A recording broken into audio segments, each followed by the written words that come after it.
د امریکا د کورني امنیت وزارت د دوشنبې پر ورځ د غوایي پر 21مه په متحده ایالاتو کې د زرګونو میشتو افغانانو لپاره د لنډمهاله خوندي وضعیت پای ته رسیدو اعلان وکړ.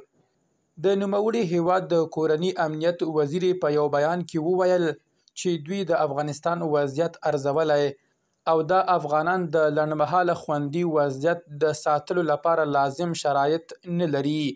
کریسټي نوم ډیره کړې چې په افغانستان کې امنیتي وضعیت ښه شوی او د هیواد اقتصاد ثبات مومي.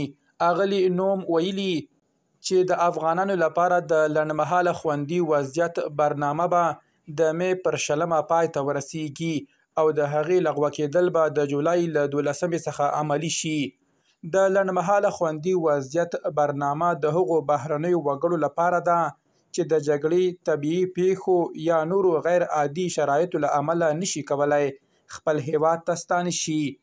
د دې ادارې مشر شان وان ډای ویلي چې د افغانستان لپاره د لنډمهاله خوندي وضعیت د لغوه کولو پریکړه پر حقیقت نه بلکې د دې ادارې د مشر په وینا پر سیاسي بنسټ شوې ده.